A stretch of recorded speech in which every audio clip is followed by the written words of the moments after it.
Never mind. Oh, we're live now, by the way. Oh, We should be live. hello, hello. It says we're live. It says we're going to all these different random places. Let's see. Are you checking? I'm checking us.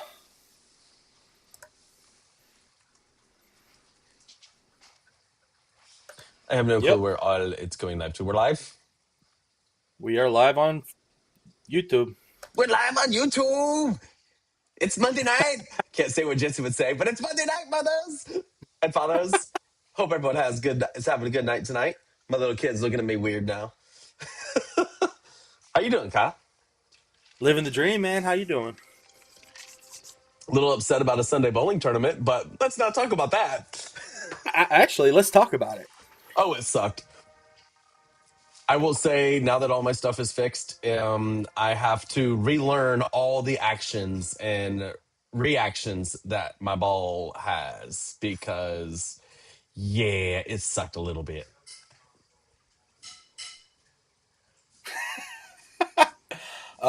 Who's your doubles partner? Brad Allen, Oh, fun. and it was fun. It was a good time. I bowled bad. He bowled great.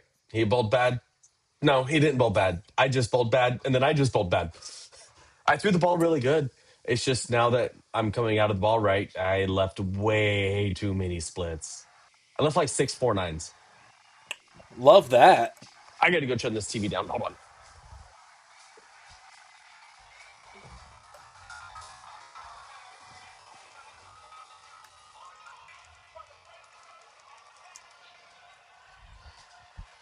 You know how loud drumline gets at times. Yeah. Sorry, I was just posting the link to Facebook. Nope, you're good. Hopefully, we get enough followers this time to get us to where we don't have to share the link to Facebook, and we could just automatically go live to Facebook. That'd be freaking cool. That would be ideal. I mean, that's gonna be the hope. I love the new Guitar, background. guitar edification. What's going on, brother? I don't know who you are. What's your name? Oh, you got stuff showing up? You got people on here? Where's the chat? I don't have the chat up. Windows. Guitar edification. First off, I love that name. No, guitar tedification. Guitar Tedification. I like it. Yo, yo, I see it now. Ooh, I don't know if I'm live on. Oh, we're live on Quantum's page as well. I didn't look to see if we're What's live on Quantum's Facebook. what's going on? I don't know if it's Steven or Stefan. I'm gonna go with Steven because I knew I'm it's going with Steven spelling. Steven.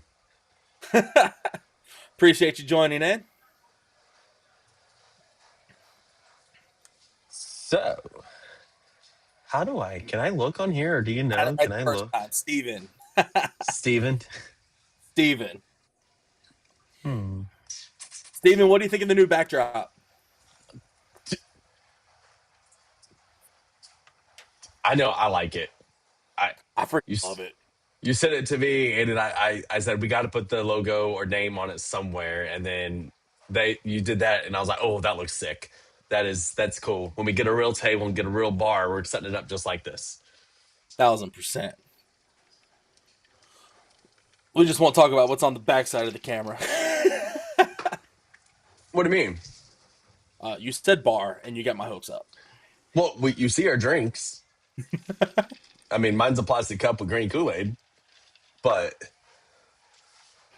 Water. I'm getting too old. or my water right beside it. Hey, that cup looks familiar.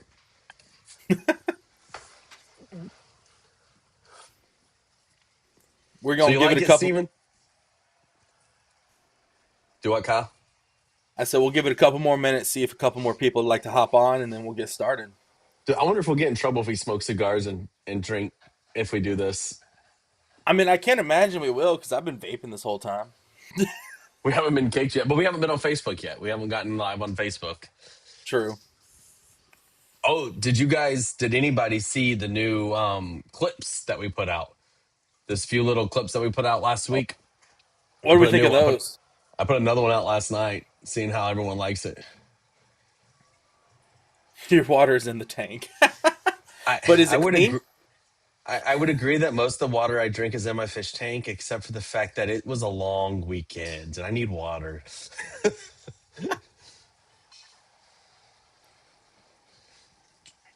The water in my tank. It's like playing the game when you're playing with your saltwater or freshwater. What does it taste like? Yep, that's RO. Oh yeah, did you put Nope, RO that's or salt. fresh? Liam, which one did you put in there? Did you put fresh or RO? I don't remember. Yep, there it is. Let's swap over to you. Actually, no. Let's stay on the quantum side.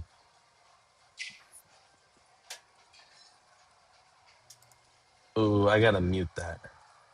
Yeah, mute that. Were you hearing it too? Nope. Oh, okay.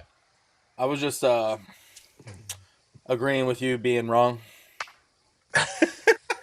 I just I just turned on the it on the quantum side so I can see how it looks over there. Ooh, we're both very fuzzy. Look good on my side and look good on YouTube. Oh, look good on YouTube now after I refresh the screen. Damn, what? Oh, let me get my legs off my. I have my legs on my desk and I'm looking down, watching it. It's like just moving all around. Genius. So, do you guys, whoever's on here watching this, I know Steven's on here. If there's anybody else, please let us know. Do you guys like this? How we're doing these live and we're coming out with the podcast with you guys and trying to be more interactive.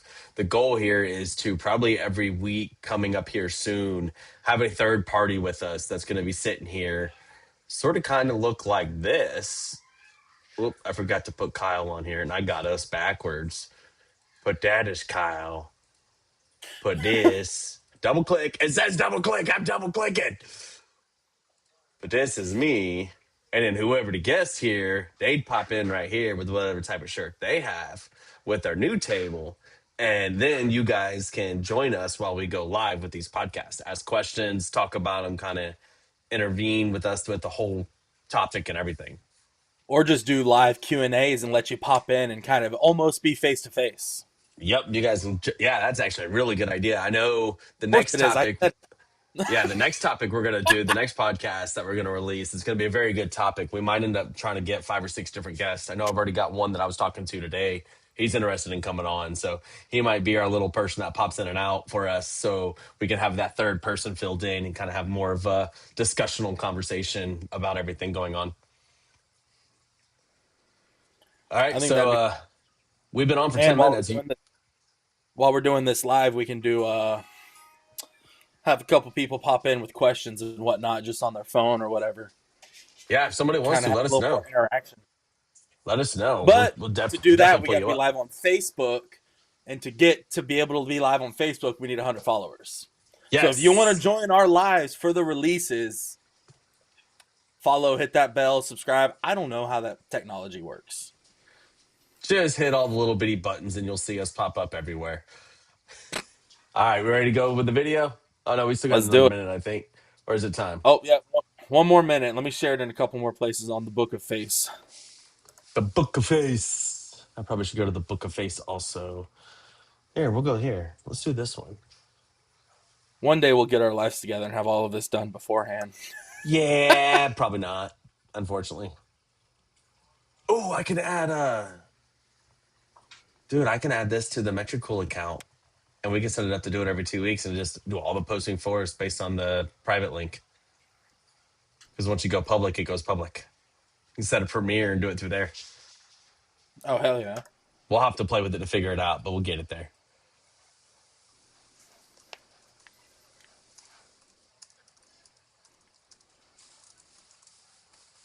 On the YouTube with H2O podcasts.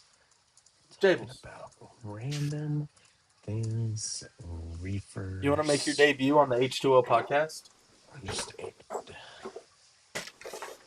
here, bub. Come here.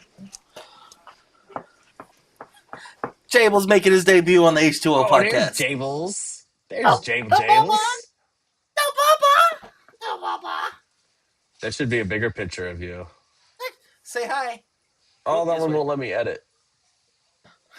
Wrong one. Go back to this one. This one will let me edit.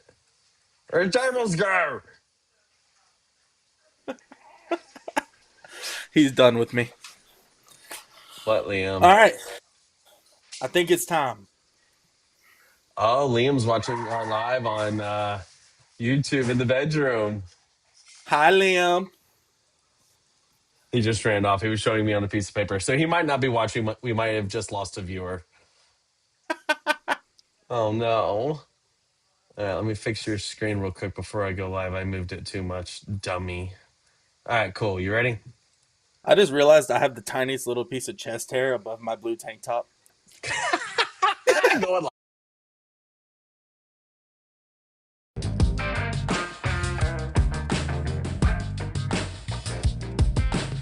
Welcome to the H2O podcast, where two brothers, Kyle and Will, talk reef tanks, coral drama, random life stuff, and probably some stupid opinions along the way. You've officially been warned. Stay salty, stay opinionated. It's time for HT Whoop. Will, quit petting the freaking fish and get over here. It's not your dog.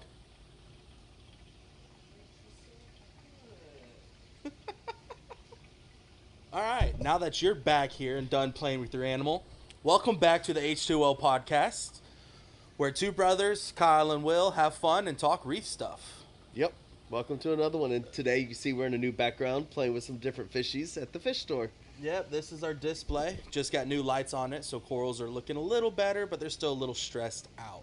Oh, but they look great. Yes, they do. I mean, let's talk about some of the weird things we're going to talk about today with lights and random houses. I mean, you drive by someone's house, you move into a new neighborhood, you're like, oh, they got blue lights. They must be reefers.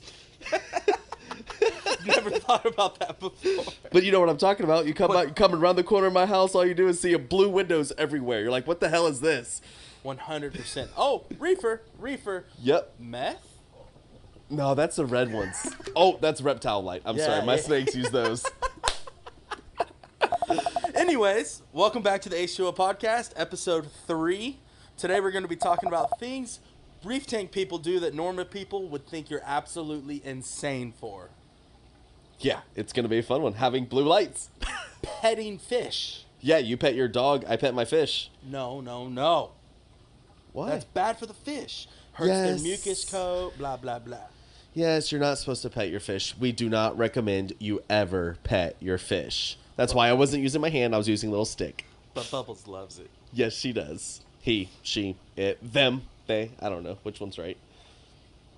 They lay eggs. I don't know. TBD. So today we're talking about things only reefers understand. Like the difference between a fish and a pet. Yeah, so do you feed your dogs every day? Every day, once a day. Do we feed our fish every day? We should. We should. How many times a day? Once. Oh, really? I mean, you look at 90% of these guys, like these tanks here, they're grazers. They graze all day long. So if you follow the directions on a fish food, it tells you 2 to 3 times a day. Right. Is that what we're supposed to do? I don't know. I'm a big believer in fat and healthy. Just like me.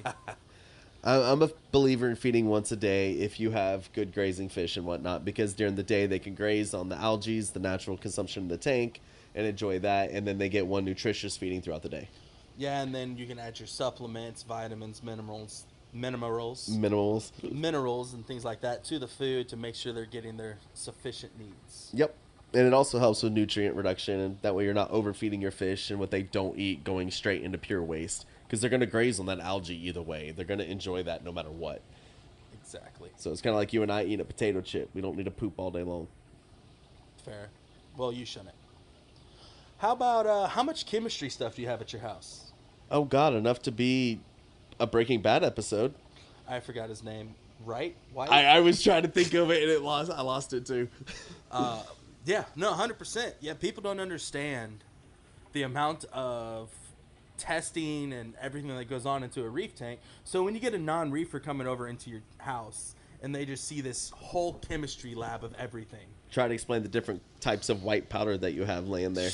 Kalkwasser, sodium bicarbonate, soda ash, calcium chloride, potassium salts, peroxide salts. I mean, there's so many different ones out there. It's just playing the fun game. Yeah.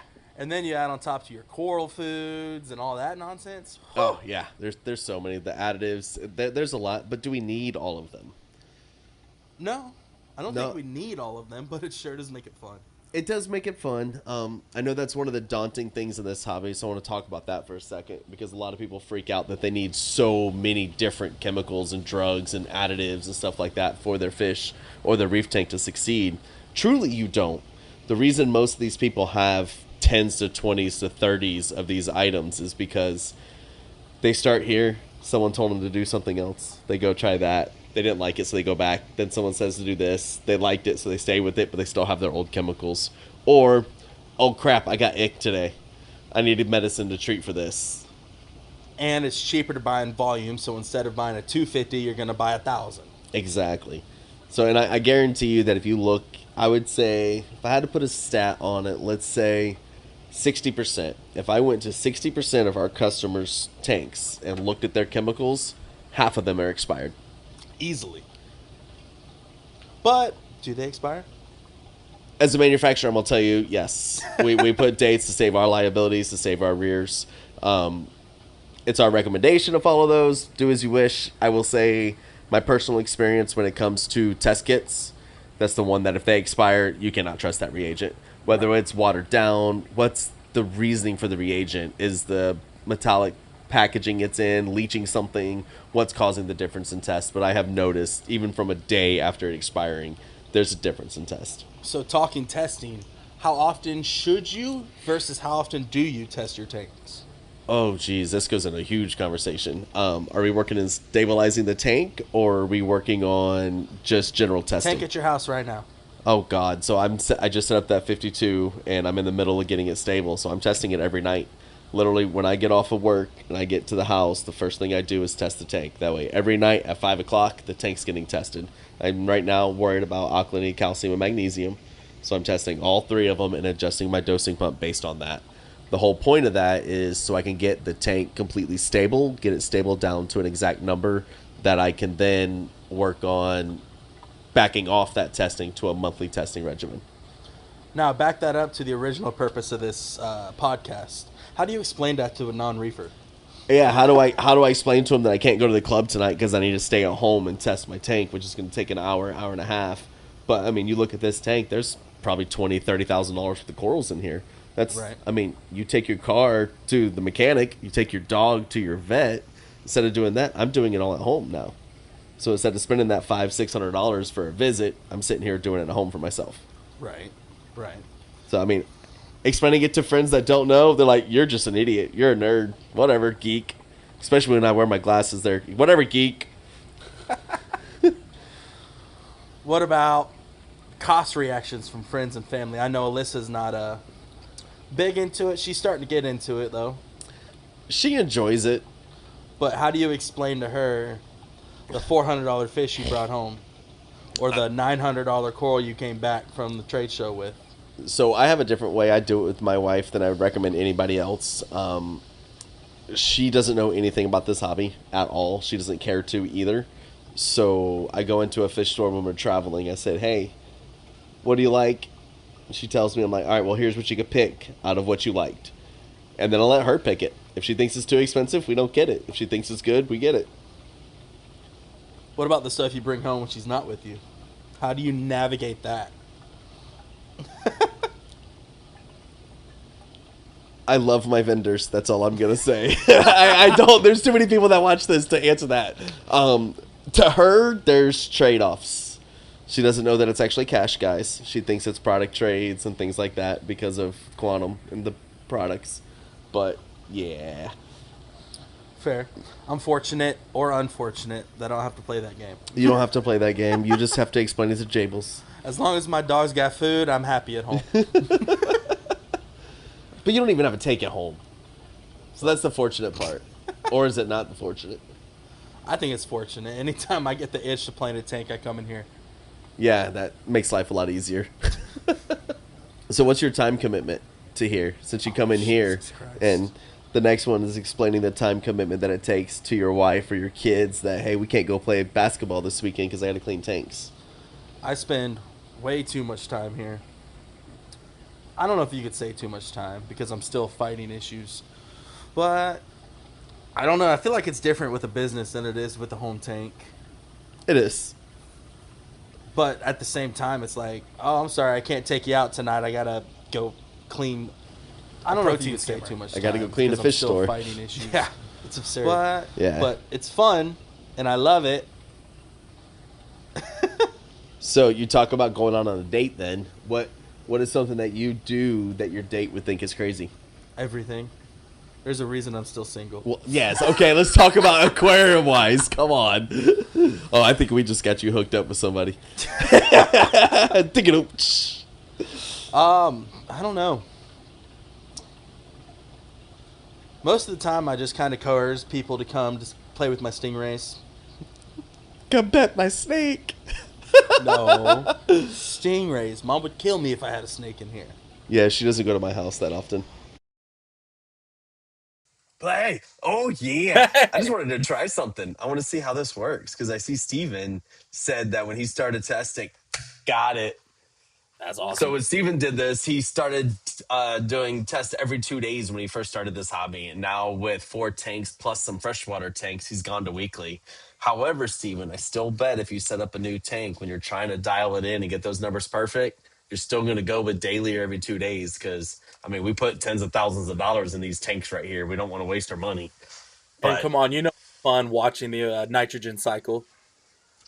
yeah, I love watching how the ammonia comes down and nitrites start to go up, and then it goes nitrates, and then it's done, and then you start with the alkalinity with the water changes and whatnot. But I think sneak peek is we need some people next time to talk about dosing. But we can talk about that a little bit later in this episode. But Steven, how much time do you set aside for your weekly dosing or weekly testing of 4 plus some freshwater tanks? How long does it take you, and what do you use to test them? I'm curious. And now since Perry Reef's in here as well, yeah, I like your hat. I got the mine on my head today instead of yours. Um, Does it interfere with your social life, Perry? I know you come to the fish store and sit and hang out for hours. So does it interfere with your social life or does it give you I one? I think it helps his social life because his wife gets to go bye bye Yep, gets to go get out, get out. all day to test your tank, Steven. That's crazy. That's Yeah, wild. What do you use to that's test it? yeah. What's your favorite testing And equipment? Salifert. That's Good, my go-to.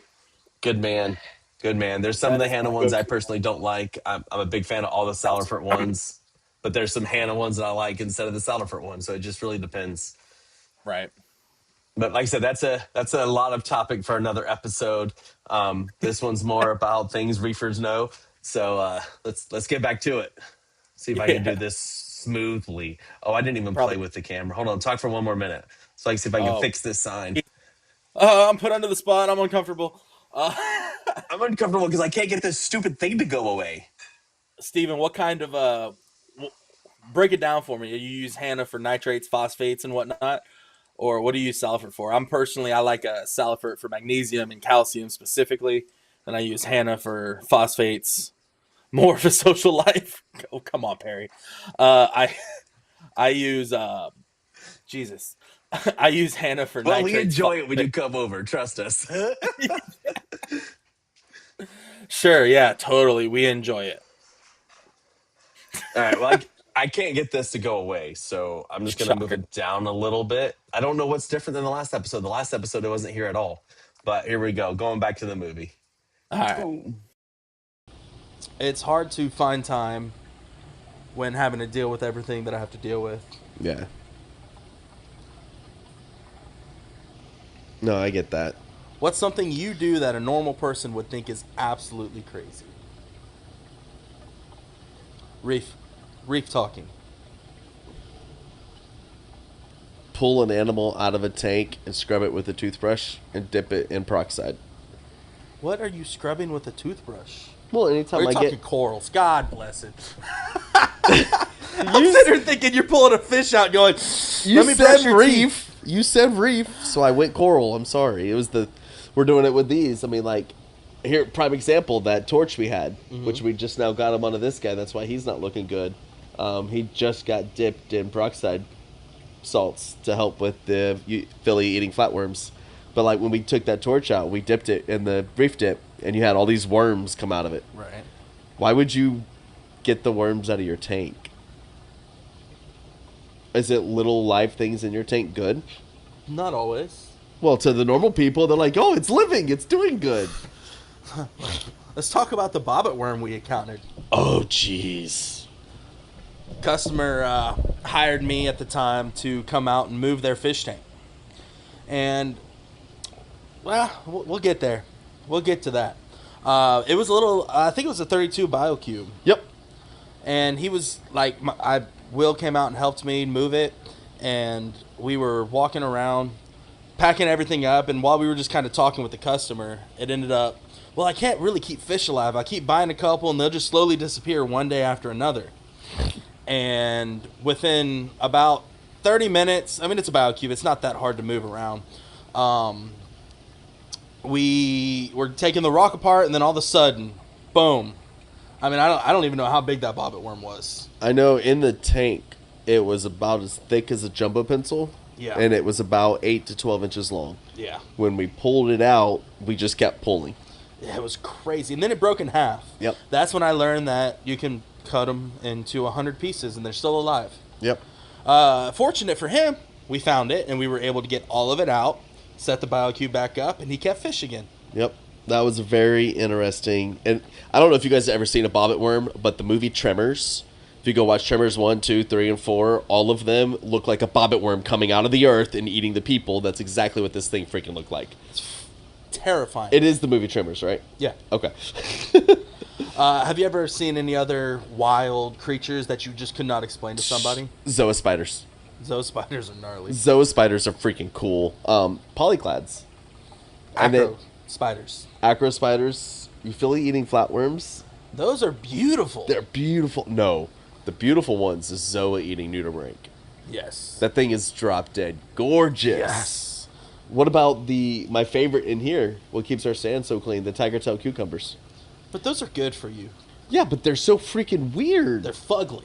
They're freaking fugly, and they eat sand and poop out those little bitty Erasers. magic erasers that we used to change when we were kids. I mean, Oh, it's man. freaking cool. All right, so I think we just named all the characters off of Men in Black, didn't we? Pretty much, yeah. I mean, the only thing we didn't come across was what's her woman, the pretty woman. With Pretty Giles. one. No, not that one. The one that comes into the HQ and has all the octopus arms. Oh, I can't think of her name. Oh well, back to the movie. All of these beautiful things that are horrifying for your tank, and you're trying to kill them to somebody who doesn't understand that. I don't understand why they're not in the hobby, so who cares? Touche. Touche. I don't spend too much time on that one. How many times have you come home from the bowling alley after you get a ride home or take an Uber home drunk, and you sit in front of the fish tank, or take an Uber over to the store and sit in front of the tank drunk staring at it? I think the better question is, how many times have I turned the bench around and just stared here and sipped bourbon? Yep. Or, at the same time, have you ever wiped out a tank doing something stupid drunk? I have not, but I've got several customer stories that say otherwise. I've never done it. I had the aloe vera issue one time, but I've never done it intoxicated. I'm smart enough to know when I'm intoxicated, don't pour stuff into the tank. Yeah. No matter what you think you see, if it's an issue, the issue will be there tomorrow. You deal with it then. Or call a sober friend to come double check you. Don't just be dumb and dump stuff in your tank. Because then you play the fighting game. Yep. But no, like, I will argue to the day that I am the best stocked fish store potentially in the country. And I'm not even talking coral, fish, dry goods, livestock, period. I'm talking bourbon. And my favorite thing to do at night when all the lights are off, stores closed, spin these chairs around, look at this tank. We put it in a little party mode Yep. and just sip bourbon. Yeah. It's Put the orange glasses on, sit back and relax. it's majestical. Yeah, this tank is absolutely beautiful, and we're gonna get a really good video and show it. Yes. I'm gonna get a good video of it today. But like, all right, so invite a friend over and do that and explain to them what's so beautiful about it. You and I could sit here and look at this tank for 4 hours. After about 10 minutes, they're like, okay, nothing's happening. Yeah, they do get a little boring, and then you just start, you give them the orange glasses. You got to give them the orange glasses. Yep. After about the 10-minute mark of looking at it, or 5-minute mark, or right before they're about to walk away, you hand them the orange glasses, and then you say, hey, look. We need to get H2O podcast glasses. Yeah, we can. We need to do that. I got someone I can reach out to. But turn the glasses on them and then start showing them all the different colors. Ask them if they ever kissed a rainbow or seen a rainbow up front, up close. I've eaten Skittles. Then you can show them all the different colors that's in here. It's freaking amazing. What about vacation anxiety? Luckily for me, I don't have to worry about it. My entire family's in the hobby. So my sister, even though she hates this industry, she knows how to take care of it. So I put all my stuff in little bitty Jello cups. Let's specify. She knows how to maintain it. I wouldn't say take care of it. She knows how to maintain. She knows how to feed my fish if I leave for a week. Yes. We'll put it that way. Mainly because I make it stupid simple for her. And this is what I'm going to tell you guys. If you guys are going on a vacation, get the condiment cups that you can get from Walmart for like ketchup, mustard, and stuff like that. Take them, mix up your frozen food and your pellets or anything that you're going to leave out. Put them in that container, put it in the freezer, put your day of the week on it. That is what they give your fish tank once a day while you're gone. Makes life stupid simple for you. You don't have to worry about them going, oh, how much is a pinch? A pinch is this. And they end up dumping half a handful in there. You give them the exact amount they need. They take care of it. You put all the supplements, vitamins, daily dosing, all that stuff in the one container. Boom, it's done. Those are called ramekins, by the way. Condiment cups. On the thing it says condiment cup. I thought it always said Jello shots. I was trying to keep this PG. I was trying to keep this PG. Hey, we're back. There we go. So we've talked about the display a few times. So here's a little glimpse of it. Obviously, it's not a great full shot, but And it's weird the way I have to do this because I have to look at the camera or at the computer screen to see what the camera's doing because the camera screen's blacked out. where's Wilbur? Wilbur just ran off this way. Wilbur's in the back. That is our golden Tahitian hawkfish. Remind you guys, this tank has gone through a lot lately. Needless to say, we went through quite a few high-end named brand lights that I don't want to say a name to. That has cost us to have some very bad lighting issues in this tank. Yeah. The last 18 months, truly. We're finally bouncing back from it.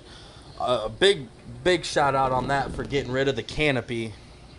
And we built a shelf over it to hang the new lights from. Pretty sure the canopy was a lot of our issues. Yeah. All right, so let's talk about this weed right here. Why are we talking about a living animal that's a weed in a tank? That's not a weed. That's not a weed. Most people love those things. I know the firework clothes are some of people's favorite corals, but in our tank, it's taken over 3/4 of it. Well, honestly, the wild thing about our tank is I can't frag it. We can frag that one. You're right. We can't. Frag We the can't other frag ones. this one. So yeah, why do we call it a weed? Because it overgrows everything. Yeah, because nothing can grow in it. I mean, you can see it overtaking the Godzilla bounces over there. We had to move the Frankensteins away.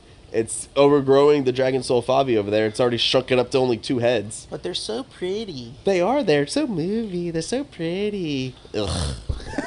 Ugh. So we were just checking out the display. How many times? How long did it take you to build that rock formation? How many times? And we're not talking about the fact that we're about to redo it. That would be a good thing. If y'all want to see us redo the rockscape on this, we're getting ready to frag out a bunch of the stuff on it, a lot of the SPS, and we want to. I don't know if we're going to completely redo it, but we want to redo it. Let us know if y'all want to see that. Yeah, we might have to do a live with that and redo it live. Yeah. Have fun with that. Once? Didn't we do it first try? I don't remember. I've drank a lot since then. I'm pretty sure we got the main formation done in one try.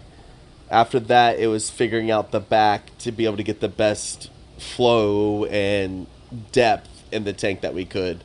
Until obviously the Slimer just said, "Screw you, I'm going to take off." And then obviously we put some Montepora in some places we shouldn't have. And they're taking off, but they're beautiful. They look great. So I'm looking forward to ripping out from here all the way over to your side out of the tank completely. All right, so we've got this huge water contained system here at the shop that we use to make water. Do you have anything like that at home? For like making RO water and distilled water and fish tank water and whatnot? Oh, yeah, I've got an RO system. Explain that to your friends. Why do you have two 50-gallon containers sitting in your garage? Why are you always looking for your brother to borrow tools because your shit's rusted? Yeah, that's a hard one. People don't understand that at all. It's terrible. I hate it. Like, But it's a necessity. Not only that, but why can't you drink it? oh, because it's DI water. DI is completely stripped, meaning it has no minerals, no elements, nothing in it. So it actually will go into your water and it will strip your body and dehydrate you even more than you currently dehydrated. But it's just water. No, it's not. This is pure, sterile. I mean, this is close. This is as close as you could get to natural, pure water. Tagline H2O. Podcast. So, and like you come to my house, I've got my 2 containers, and then I've got a table out there which has got all of my testing stuff on it. Yep. And it's got TDS meters, salinity meters, hydrometers, all these different types of testing things where I've got to make sure my water is perfect that's going into the tank. That way I know when I'm doing all that testing we were talking about earlier,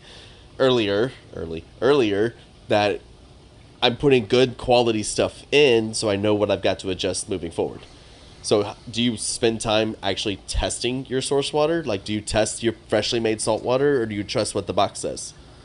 When I first changed salts, I tested every batch consistently, but after 8 or 9 different bats being identical, because thankfully the salt I use comes with an ICP test per batch, and it's batch labeled, so I know it's good. After the first, I'll say 10, holy crap, he is fat. The damsel? No, my freaking lawnmower blenny, or starry blenny. Bottom right. Hold on. Sorry, ADHD. Look how fat that starry blenny is. Yeah, he's a big boy. Sorry, I call that ADOF. Attention deficit. Ooh, Squirrel. fish. Oh, fish? Anyways, after about 10 tests of my freshly made salt water matching the ICPs that's given to me in the boxes, I quit testing it. Now I do it about once a month just to verify, but it hasn't steered me wrong. Gotcha. Do you try to match your salt to exactly what your tank is, or do you let your tank dictate what salt you're buying? Ironically, I do salt higher than what my tank sits at because I use it to replenish on top of my dosing. Okay. So you kind of do it like I do. Keep my tank around 8.0, and I use an 8.5 or a 9.0 salt to help replenish a little bit when I'm doing that dose, and because you know they're going to be like, "Ooh, we got all new water," and they're going to consume a little bit more, so it doesn't do a big swing in your dosing. And at the end of the day, because I do consistently dose, the water changes I'm not necessarily looking alkalinity, magnesium, stuff like that. I'm looking more for the trace elements, the potassiums, the iodines, the things that I can't easily dose to just replenish those. Gotcha. The ones that you shouldn't be dosing unless you're doing ICP testing. Yep. Or barely following the directions on a bottle. And I say it like that because if you overdose your trace elements, as we learned in this tank, potassium got too high because we used a potassium nitrate to help increase the nitrate levels in here. We increased the potassium level too high, and all of our reds that you see right here, they were brown. Yep. We came in one morning and all the red zooxanthellae was gone. And it is not easy to hand test potassium. No, there's only a few kits out there, and they're ridiculous to test. Yeah. Definitely an important element to know your numbers, but as long as you're doing religious water changes and keeping up with them and doing a good balling method or a good 2-part, you should relatively be all right. Speaking of which, water changes, why do you do it? I do it for consistency of my tank. I don't do it for nutrient reduction because I don't have issues with nutrients. I don't do it because I got algae. I literally do it as part of my dosing regimen because if I do a 25% water change every 2 weeks, I know I'm taking X out. I know I'm taking X alkalinity out, X calcium out. But I'm also taking X diluted trace elements out and putting strong amounts of trace elements back in with that dose with that water change. But at the end of the day, how much of that actually lives in the water column versus gets absorbed in through the rocks?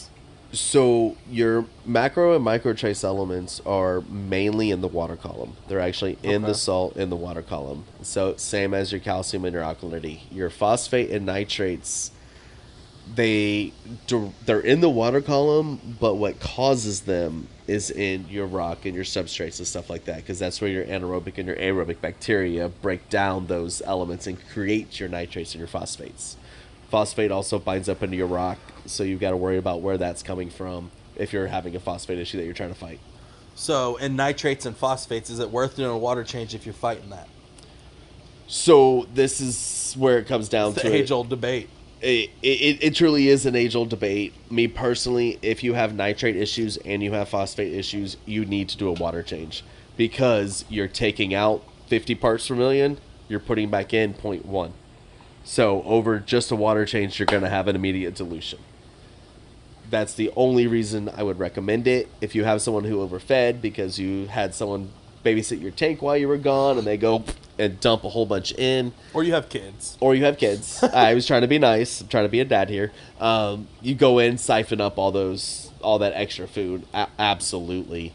The other thing is if you're having nitrate issues or phosphate issues, we'd recommend you siphon your sand. But I was about to go into that. I had a feeling you were. So go ahead and ask your question. So, are you a siphon sand or no siphon sand guy? So this is where it depends. And break it down because I wanted to backtrack it to where you said your anaerobic and aerobic bacteria lives in your substrate and your sand. So I want to break it down. I don't want you to go full chemist on me, but bring it a little bit.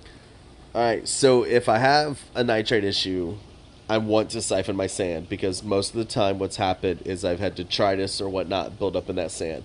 That becomes an aerobic, and I don't want to be too technical because I'm still a little fuzzy on it myself, but I pretty well know it. It becomes an aerobic type of bacteria that builds up in there, and it doesn't come out. There's nothing to finally break it down past nitrate. It sits there.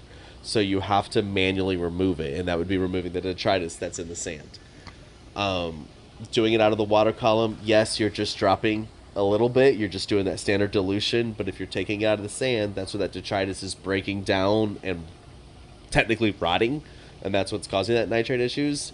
That causes that to be a higher dilution rate. Now, when it comes to siphoning and not siphoning, Hold on that. I want to talk about a little bit, and I'll break it down to the very base because I'm not scientifically smart at all. But this is a full ecosystem, and it wants to be balanced. yes. So, when you do water changes, and you have, I'll just say, phosphate bound up in your rocks, when you pull out the phosphate that is in the water column, which is little, Yep. and you put in fresh, now that water has no phosphate in it, your rock is going to leach it. It's just going to... Yes. Yes. So that goes back to us talking about the RODI water earlier and Yep. drinking the RODI. You put something in that's pure. When you have something pure and you have something dirty, we're going to use that example, they want to mate together to be semi-dirty. Yes. I couldn't come up with a good word for that. But it wants to bind together to make it equal. So you're going to pull some from here and you're going to pull some from here to make them the same. It's the same thing that happens with your rock. And that's why a lot of people use like a lithium chloride phosphate remover to go in to break up what's bound inside this rock. Right. And that will release it into the water column, and then it will flocculate to it and then get pulled out by your skimmer. Now, once you get it ripped out of your rock, a lot of people will then switch to like an aluminum metal like Purigen or Seachem's Phosguard and run that in a canister or in their sump because that will prevent this water column from getting saturated again. Right. So what binds up in a rock is when this gets saturated, it binds to that free calcium and magnesium particle in the or ion in the rock and creates calcium diphosphate. Right. So you got to keep this stripped, but you got to strip this first. If this is empty and this is high, that's hair algae. Yep. If you've got green water algae, that's because this is high and this is low. So they just haven't bound and equalized out yet. And that's why I'm a fan of never running like the phosphate mats or the nitrate mats in your sump 24/7, because you're constantly stripping the water column, but you're never affecting the substrate or the rock compounds. Correct. So if you were going to run those, I would recommend getting the levels down to where you want them. And then you can run those to, oh crap, I overfed my tank, or oh crap, this happened. Exactly. That's going to help prevent a spike. Right.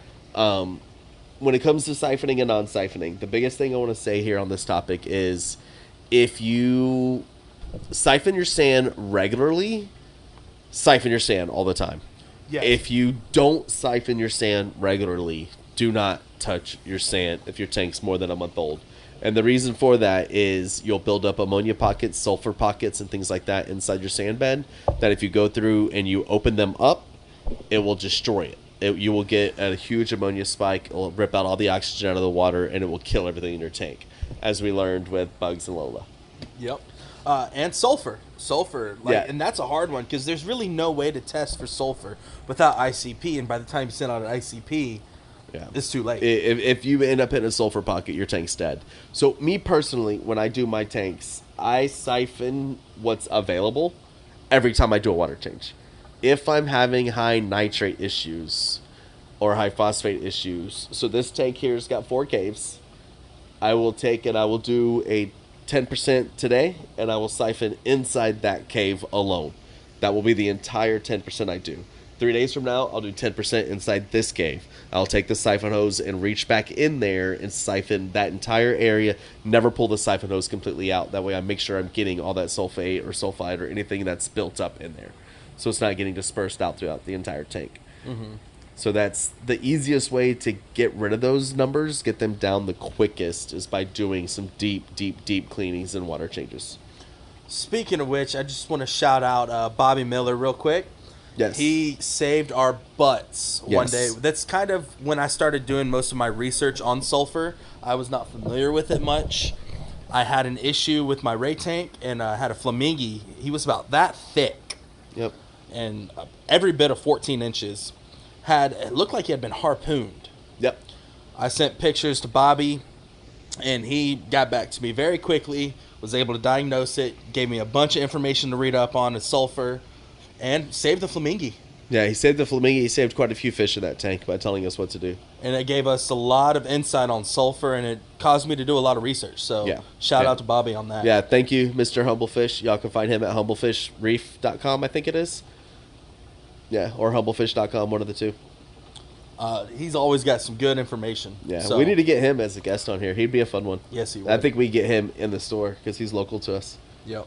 And he's a good friend. He's a good Yeah, guy. yeah, very good friend of ours. We can set him up in front of the Stingray tanks to do that one there. But going back to the siphoning tank, you and I differ a little bit on that. I am a turkey-based everything situation. So I turkey-based all my rock every time. Well, I turkey-based my rock, but I also turkey-based my caves.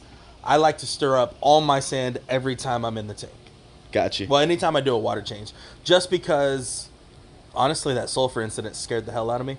If I can get to it, I siphon it. Yeah. I mean, if I can get to it easily, I siphon it. The only times I actually dig in is when I'm having issues and I'm trying to get those back crevices. I turn it sideways and I really try to get into it. But that's also where, like, the tiger tails come in great. Yes. Your sand sifting stars, Nacerius, horseshoe crabs. Definitely recommend all those guys. They do a great job at eating the detritus and everything. But it's also one of those where you need it early in the tank. It's not something you add later, because at the end of the day, that star can find that sulfur pocket. If it exists, he will find it. Yep.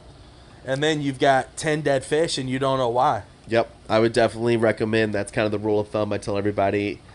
However, whatever size tank it is, if it's a 50-gallon, it's $5 worth of cleanup crew you come in. If it's a 100-gallon, it's $10 worth of cleanup crew every time you come into a fish store or go visit your local store. Yeah, and I tell people, a lot of people ask the question, is my cleanup crew enough to keep up with my sand? That depends on you. What's your nitrates look like? What's your phosphates look like? Is there anything rotting in there that your filtration system can't keep up with? I mean, the whole goal behind these things is to create an ecosystem that 100% takes care of itself with, excuse me, with the help of man-made filtration system. Right. I mean, all we're doing is creating natural flow. That's the whole intent of this, and we are trying to physically remove the crap that we put in. Yeah. That's the whole point of it. So if you can make it its own ecosystem and the cleanup crew is enough to keep up with your nitrates and phosphates, put 600 fish and 8,000 cleanup crew to take care of it. If you can make it work, by all means, do it, please.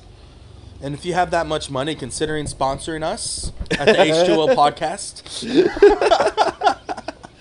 So with all that talking of dosing and all that nonsense, I think it's safe to say we really need an episode on dosing.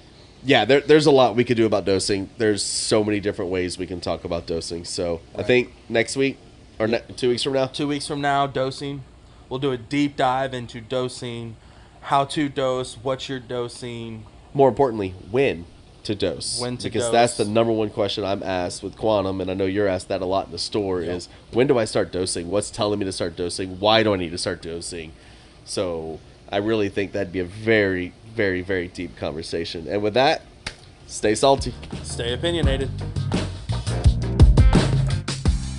And that's where we're going to leave it. If you learned something, great. If you're mad about something, also great. Stay salty, stay opinionated. Follow us on Facebook at the H2O Podcast for more.